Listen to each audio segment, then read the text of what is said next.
You will hear an interview with a writer called Deborah Chilton, who is talking about teenagers and housework.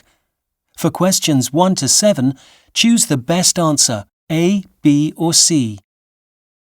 Few of us would admit to actually enjoying doing the housework, so trying to ensure our teenage children do their fair share is no easy task. Deborah Chilton, the author of a new parenting book, The Stress-Free Guide to Bringing Up Teenagers, is here to give us a few pointers. Deborah, where do we start? Well, as you say, it's not easy, but being aware of what we're trying to achieve and why is key in all this. Getting teenagers to contribute to housework has so many benefits. It's an ideal way of teaching them what it means to belong to a family and a community.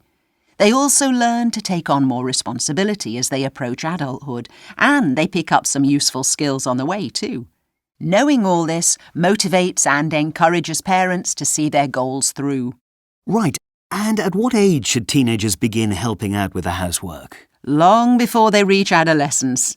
Teenagers are naturally resistant to being told what to do, and suddenly asking them at 14 or 15 to take on chores when they've never done anything to help before, well, let's just say it doesn't meet with a very positive reaction. Parents often fail to take advantage of the fact that young children are quite happy to make their bed, tidy their room, lay the table or wash the dishes, so get them started early and you'll find it easier later on. And what sort of things can teenagers do? Cleaning, washing, ironing, anything really. Planning and cooking a meal each week is excellent training and teaches teenagers how much time and effort goes into putting food on the table. Whatever they do, just be sure to explain to them carefully how to do it first. My son once almost tried to wash the toaster in the sink while it was still plugged in. Oh dear. Yes, teenagers will make mistakes, and that's part of the learning process. But it's best to try and avoid them before they actually happen. Indeed, and what if your teenage son or daughter decides not to do a chore? What then? Well, it's a good idea to make their contribution something that's important to them as well. That way, if it's not done, they're the ones to suffer.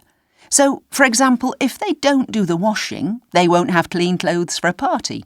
If they don't do the shopping, they can't eat. They'll get the idea eventually.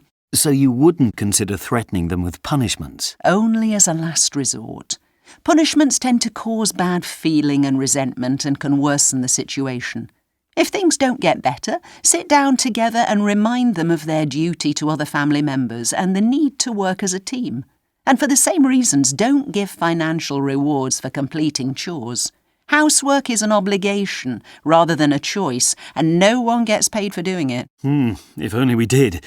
So housework has to be done, and that's it? Yes, but there's still room for some negotiation. Understandably, teenagers like to feel they have at least some say in the matter. So whilst the chore itself is not negotiable, when it is carried out might be. In fact, rather than say to your teenage child, "Could you load the dishwasher?" to which they could answer, "No," ask them instead, "Would you like to load the dishwasher before or after the film?" That way there's an element of choice and the job gets done sooner or later. Very clever. I like that. Yes, and I would just like to say that although domestic duties can be a pain, they can also be a welcome distraction. Teenagers generally have a lot on their minds, whether it's schoolwork, friendship problems or boyfriend-girlfriend issues. Vacuuming the carpet, cutting the grass and cleaning the car provide an alternative focus and help take a teenager's mind off his or her daily concerns. Certainly. And that's a very positive note to finish on.